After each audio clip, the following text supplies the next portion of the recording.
So guys आज है मंगलवार और आज ऑलमोस्ट एक हफ़्ते के बाद मैं वीडियो डाल पा रहा हूँ। वजह ये थी कि मैं ऑलमोस्ट आउट ऑफ कंटेंट हो गया था और मुझे कुछ काम भी था, तो इसलिए मैंने सोचा कि थोड़ा सा ब्रेक ले लिया जाए।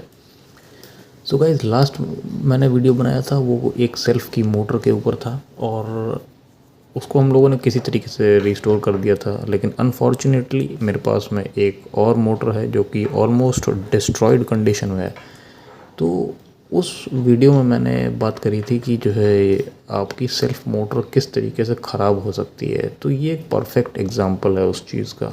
तो इसको शायद अट्रैक्शन ही बोलेंगे आप, कि मैंने सोचा ही था कि मैं इस तरीके का एक वीडियो बनाऊंगा और मेरे पास में उस तरीके की एक मोटर आ गई उस कंडीशन की, जिस कंडीशन में कि जो है मैं आपको दिखाना चाह रहा था।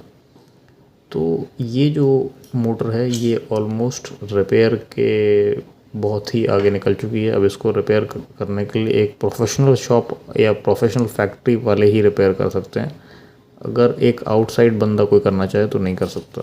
वजह ये है कि इसके जो मैग्नेट्स हैं वो पिघल गए हैं। जी हाँ, लिटरली इसके मैग्नेट्स जो है पिघल चुके हैं, मेल्ट हो गए। मैं आपको लाइट ऑन करके दिखाता हूँ। तो ऐसा सिर्फ इस वजह से हुआ क्योंकि इसके ब्रशेस जो है चेंज नहीं किए गए और इसके अंदर ये जो पाउडर निकल रहा है ये बेसिकली ब्रशेस का ही है, जो कि ब्रशेस जो है ऑलमोस्ट घिस घिस के पाउडर बनते चले गए और फिर मैग्नेट्स और कॉइल के बीच में आ गए और कॉइल इससे टच हो गई। और क्योंकि ब्रशेस का पाउडर भी मेटालिक होता है तो उसकी वजह से क्या हुआ है कि ये जो है आपके ब्रशेस और मैग्नेट के बीच में एक कांटेक्ट बन गया और जब एम्पियर डाला गया तो मैग्नेट ही मेल्ट हो गया। और ये बहुत ही एक्सट्रीमली रेयर कंडीशन है, ऐसा पहुंचने में बहुत टाइम लग जाता है। लेकिन एक अच्छी प्रैक्टिस है कि अगर आप समय पर अपने ब्रशेस चेंज कर दें, इस मोटर को क्लीन कर दें, तो आपका एक हैवी खर्चा होने से बच सकता है। जिस गाड़ी का ये मोटर है उसकी कॉस्ट लाख रुपए से कुछ ऊपर है और इस मोटर की कॉस्ट करीबन 2,500 से 3,000 रुपये के आसपास है। लेकिन यही अगर कार्स में अगर आप जाएंगे या और कुछ बाइक्स में जाएंगे, बड़ी बाइक्स में, तो उनमें ये कॉस्ट आपकी 7,000, 8,000, 10,000, इवन इम्पोर्टेड बाइक्स में तो 20 से 30,000 भी हो सकता है। तो फर्जी में इतना खर्चा करने के बजाय पहले से अगर काम करके रख लिया जाए तो जो है बहुत बड़े एक्सपेंसेस टाले जा सकते हैं। तो आप देख सकते हो कि इसमें मैग्नेट कैसे टूट टूट के निकल रहा है और सिर्फ लापरवाही का नतीजा है और कुछ नहीं है।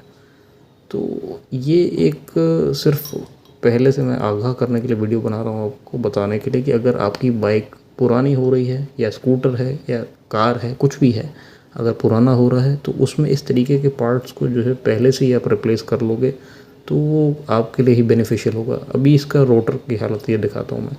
इसके बीच में इतना मेटालिक पाउडर है कि मतलब इससे करंट तो पास होएगा क्या, उसकी हीट क्या डिसिपेट हो पाएगी। अब ये देखो कॉइल के ऊपर कितना सारा एपॉक्सी और भी पता नहीं क्या क्या लगा पड़ा है।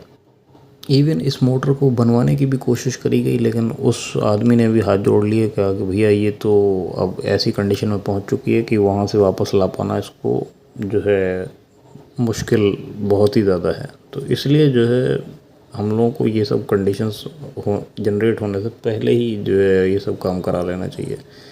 सो गाइस, अगर आपको इससे रिलेटेड डिटेल्ड वीडियो देखना है कि अपने मोटर के ब्रशेस या कार्बन या आप जो भी बोलते हो ये सब कैसे चेंज किए जा सकते हैं, तो मैं ये दिखा देता हूँ कि जो है ये कुछ इस तरीके के कार्बन्स होते हैं या इस तरीके के ब्रशेस होते हैं। और मैंने इससे पहले वाला जो वीडियो डाला था वो जो है आपको डिस्क्रिप्शन में भी मिल जाएगा, वो इसी के ऊपर था। उसमें मैंने एक अपनी बाइक के मोटर के जो है ब्रशेस चेंज करके दिखाए हैं। और ब्रशेस टू बी फ्रैंक बहुत ज़्यादा उतने प्रॉब्लम वाली हालत में नहीं है जितना कि जो है इसकी स्प्रिंग्स जो है ढीली हो चुकी हैं, जिसकी वजह से बीच में फ्रिक्शन जनरेट हुआ और जो है कार्बन एक जगह स्टक हो गए। फिर उसके बाद में रोटर एक जगह शिफ्ट हो गया और रोटर मैग्नेट से टच हो गया। टच होते ही वो मैग्नेट को उसने मेल्ट करना शुरू कर दिया, क्योंकि इसमें एम्पियर बहुत ज़्यादा होता है, बहुत ज़्यादा हीट जनरेट होती है और ये इतनी ज़्यादा एक्सट्रीम कंडीशन होती है कि वहाँ पर हीट डिसिपेट हो नहीं पाती है। सो गाइज़, ये वीडियो आज का कुछ ऐसा ही था इन सब छोटी छोटी डिटेल्स के बारे में। नेक्स्ट वीडियो में मिलेंगे किसी हम लोग अनदर टॉपिक के साथ में। Have a nice day and ride safe.